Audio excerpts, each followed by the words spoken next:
Alright guys, this is Brenda Boggs. Thank you for returning to my channel. On my channel, I like to try to talk about what I've learned since I've started selling cars and kind of help you along in the process as well. I do not try to claim that I know anything about selling cars. Not a single thing. But the things that I have learned since I have started doing this, I like to share them. So here we are. I am on my way back from delivering a new car that was purchased today and picking up the trade-in. So that's what we're doing right now. Gave me an opportunity to make a video, so I'm thankful for that because I have made it part of my job to make videos every day to put on YouTube. So good to have a little bit of time, even though I really didn't want to be doing this. Let me tell you what I wanted to be doing. I wanted to be selling a third car today, but my boss had different plans, and so here I am having to take this car. I'm just kidding. All right, I would rather be selling a car, but here I am. So I wanted to talk about listening to your boss when you first start selling cars. If you are anything like me, I had no clue what I was doing when I came to work at the car dealership. I started out in the service department. I was there for 6 months. I didn't know a single thing about cars. I would write a car up to go back for an oil change and a tire rotation and thank the Lord we use like the VIN number to identify them, because I had no clue. They'd be like, Brenda, what did you just write up? They'd be like, I have no clue. I mean, it's not something I ever paid attention to growing up. You know, what color is it? I don't know. It wasn't a truck. I mean, I would say things like that. Well, it wasn't a truck. And they're like, is it a Highlander? And I'm thinking, I don't know. Is it a RAV4? Maybe. I don't know. You know, so I didn't know a single thing. I didn't know a difference between any of the trim levels. I didn't know anything. None of the features. I mean, I've always had like a get me to point A to point B kind of car until my husband and I got married almost 2 years ago. So I don't know any of the fancy features, any of the safety, you know, the safety features that they have, gas mileage, you know, this paint might cost more than this paint. I just no clue. So when I say I was starting at the very bottom, I mean I was starting at the very bottom. Probably why I didn't make it in the service department, to be honest, because I just was like banging my head against the wall all the time. Came over to sales, and my very first time that I sold a car, I had never been through the car process entirely, like watching somebody from beginning to end. I'd seen parts of it, but I'd never seen an entire car deal go down. So my first car deal it wasn't rough, I was just terrified. I was terrified because I had no idea what I was doing, and I've told that story in another video. But what I want to say today is pay attention, do what your sales manager tells you to do.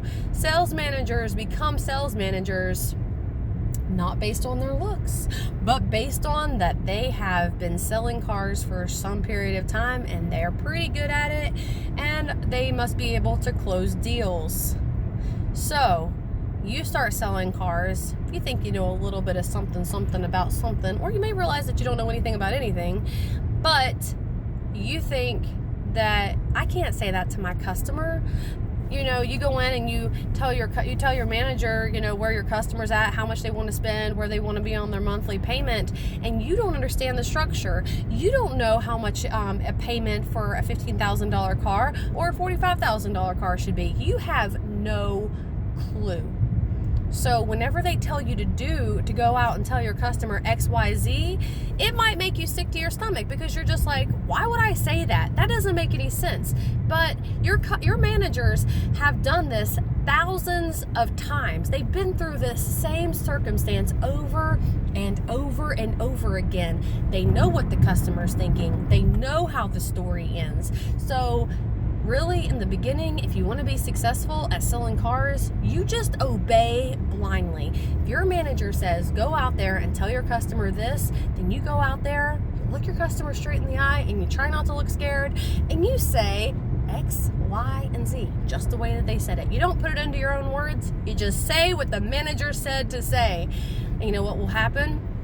Magically, you will sell a car. You know why? Because your manager understands how the process works and you don't understand that yet.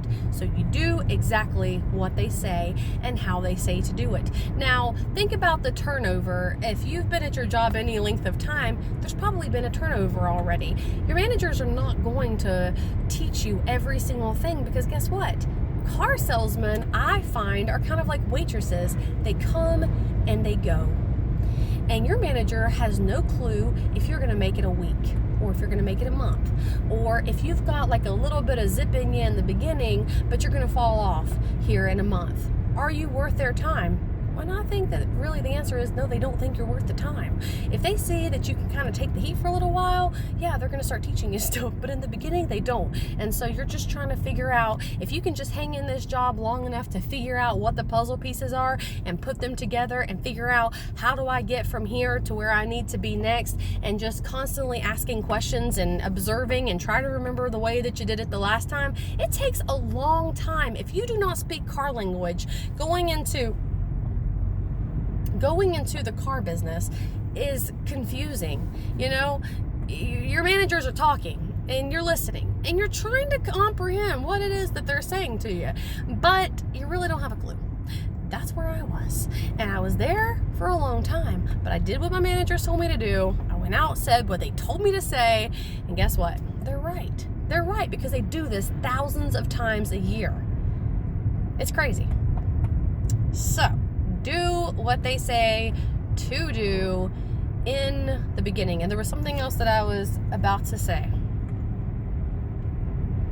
and I can't remember what it was, because that's how videos go. If I don't have it written down, and here I am driving down the road trying to remember what it was that I was going to say, you don't know, see, it's so close. You don't know in the beginning how to do it, but your managers do. I forgot. Guys, I forgot. So I'm going to have to put it in another video, probably as soon as I get off of here. So that would be my best advice. It sounds obvious, but just do what they say to do and stay on top of your game. Always continue learning. I had 6 weeks off of work for my surgery, and I spent time reading the Toyota books. There's so much information when you first start working. I mean, if I started working at Nissan tomorrow or Ford or whatever, it'd be like game all over. I'd have to start over. I'd have a basic idea of what safety features are, but I'd have to be learning it. So, and I was we hired a new guy, and he's just like stuck on, hey, I don't really spend time on Facebook, and I don't really know anything about technology, and I'm just like trying to beat it into his head, like, dude, I understand that you don't know how to do any of that, but you got to learn, and you just got to stay at it a little bit every day. You don't have to know everything about all of the safety features all at one time. Nobody expects you to, but you... In a quarter mile, turn right onto the I-40 West ramp. You have to try to continue learning. Every single day, you'll learn a tidbit of information, and then you'll think, I have a pretty good idea about this car. I think I understand. And then guess what happens? A customer comes out of left field and asks this bizarre question, and you're like, I don't know. But here's what I do know. You don't make up the answer. You find out the answer. I don't usually stop right then and there when a customer asks me something if I don't know the answer and try to figure the answer out, unless I have to know it at right that second. I usually will be like, it's a really good question, and I'll wait until I'm with my manager and the customer at the same time, and I'll be like, so-and-so was wondering if this has this, and then I get to learn, at the same time. Or if my customer doesn't bring it up and we both forget, then, well, I don't look it up.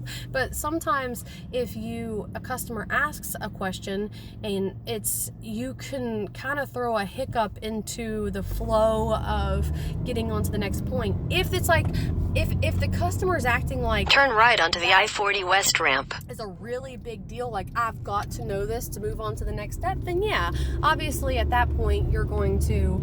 In 1,000 feet, merge onto I-40 West. Sorry guys, I know you can't hear that. If that's a really big deal to them, then go ahead and find out the answer. If the customer is going on to other things, just wait until you're with your manager later and ask the question in front of them, or Google it, or while you're at the test drive and they're not real talkative, they're talking to amongst themselves, Google it real quick. What is the gas mileage for a Chevy Silverado? I had to look that up the other day while I was on a test drive because I didn't know. I don't sell Chevys, so that would be my other advice. And anyhow, just for, additional information, I went to go pick this test drive. I went to go pick this trade-in up. And I'm on my way back. And we did a sight unseen appraisal, which you can do.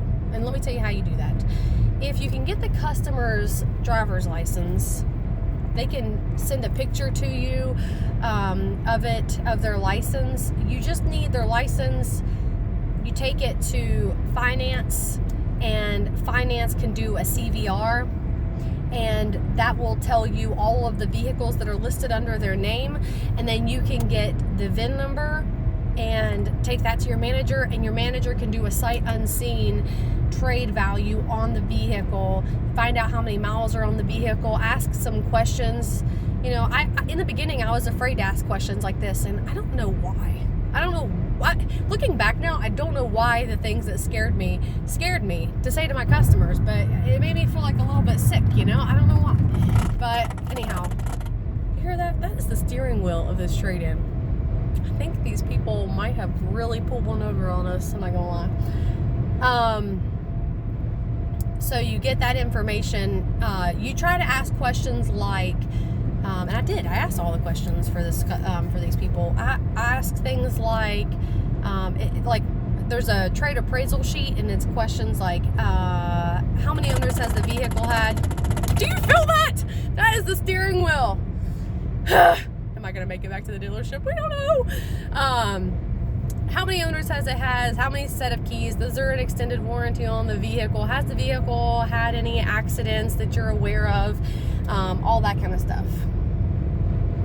Then there's a picture of the car at the very bottom, and it asks, I'm just wondering, do these customers feel bad that they just sent me out? Nice little 31-year-old Brenda Boggs, almost married for 2 years in this vehicle, that the steering wheel is like freaking rattling like mad. That's mad. Ay. Guys, I'm having a moment right here. I'm trying to get out of people's way. All right. So the picture on the bottom, that's what you're going to say things like, on here you're going to tell us, like, is there a crack in your steering wheel? Are your tires bald? Have you ever backed into anything? Circle those places, mark those places, because for sight unseen, when I bring this vehicle back, my manager's got to take a look at it, and they're going to see, if the back windshield's shattered or, whatever. So that's how you do a blind appraisal, and then they'll kind of go from there and give the customer a number.